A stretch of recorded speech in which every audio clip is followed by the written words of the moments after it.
اعوذ باللہ من الشیطان الرجیم، بسم اللہ الرحمن الرحیم۔ آج ہم سورۃ العصر کا ترجمہ پڑھیں گے۔ یہ سورت قرآن پاک کی چند چھوٹی سورتوں میں سے ایک سورت ہے۔ اس کی 3 آیات ہیں، مکی سورت ہے یہ، اور بقول امام شافعی رحمۃ اللہ تعالی فرماتے ہیں کہ اگر اس صورت کے علاوہ قرآن پاک میں اور کوئی صورت یعنی کہ کوئی چیز نازل نہ ہوتی، اس صورت کے علاوہ اگر کوئی صورت نازل نہ ہوتی قرآن پاک میں، تو یہ صورت اکیلی ہی انسانیت کی ہدایت کے لیے کافی تھی۔ یہ امام شافعی رحمۃ اللہ تعالی کا فرمان ہے۔ تو اس کا ترجمہ پڑھتے ہیں۔ آیت نمبر 1، والعصر، قسم ہے زمانے کی، ان الانسان لفی خسر۔ آیت نمبر 2، پوری انسانیت گھاٹے میں ہے۔ آیت نمبر 3، الا الذین آمنوا وعملوا الصالحات وتواصوا بالحق وتواصوا بالصبر۔ جو ایمان لے آئیں گے اور نیک عمل اختیار کریں گے، حق بات کی وصیت کریں گے، اور پھر ایک دوسرے کو صبر کی نصیحت بھی کریں گے۔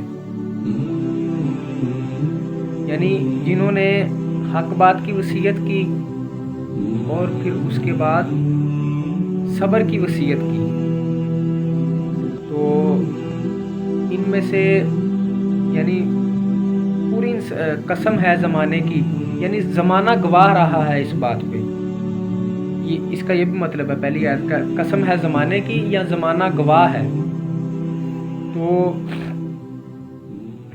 قرآن پاک ماضی کے صیغوں میں اس لیے بات کرتا ہے کیونکہ یہ بہت اتھینٹک بک ہے ایک۔ اس کا جو جسے آپ کہہ لیں کہ کانفیڈنس ہے نا قرآن پاک کا، وہ اس کا 101% اللہ تعالیٰ ارشاد فرما رہے ہیں کہ اس بات پر زمانہ گواہ رہا ہے۔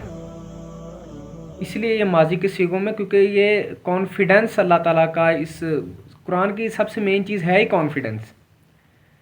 تو اس میں پہلی 2 آیات تو پھر بھی انسان اس پر عمل کر لے گا، یعنی کہ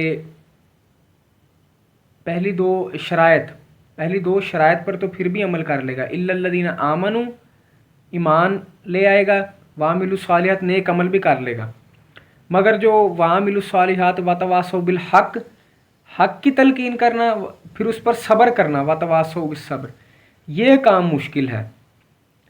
اگر یہ 2 پہلے کر لے یا 2 بعد والے چھوڑ دے، 2 بعد والے چھوڑ دے، پہلے کر لے، پھر بھی انسان گھاٹے میں ہے، کیونکہ اللہ تعالیٰ نے فرمایا زمانہ گواہ رہا ہے اس بات پہ کہ انسان گھاٹے میں ہے، خسارے میں ہے۔ اس کی مثال نبی صلی اللہ علیہ وسلم نے جب کفار مکہ کو، جتنے بھی غیر مسلم تھے، ان کو جب اسلام کی دعوت دی تو انہوں نے حق کی وصیت کی، ان کو بیسیکلی حق کی وصیت کی۔ پھر آپ صلی اللہ علیہ وسلم نے حق کی وصیت کے بعد اس پر جو انہوں نے تکالیف دی نبی پاک صلی اللہ علیہ وسلم کو، ان پر آپ صلی اللہ علیہ وسلم نے صبر بھی فرمایا۔ اور ہمیں بھی ایک دوسرے کو حق کی تلقین کرتے رہنا چاہیے اور اس پر صبر کرنا چاہیے۔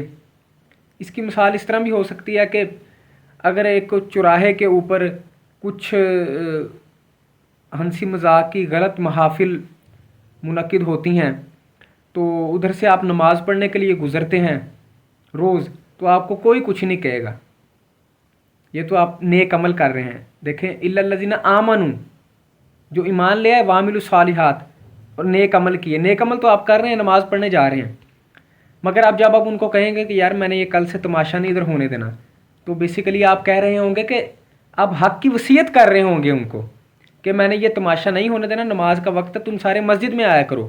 یہ آپ ان کو حق کی وصیت کر رہے ہیں، تو پھر وہ ہو سکتا ہے آپ کو ماریں بھی کہ آپ کون ہوتے ہیں ہمیں یہ کہنے کے لیے، یہ بھاشن دینے کے لیے، آپ کون ہوتے ہیں ہمیں یہ اپنا لیکچر دینے کے لیے۔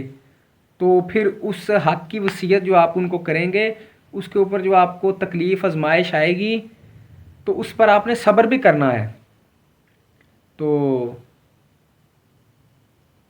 نمبر 1 ایمان لے کے آنا ہے، نمبر 1 نیک عمل کرنے ہیں، نمبر 3 حق بات کی وصیت کرنی ہے ایک دوسرے کو، نمبر 4 اس کے بعد جو حق کے بعد جو تکالیف آزمائش آئے گی اللہ تعالیٰ کی طرف سے، اس پر صبر بھی کرنا ہے۔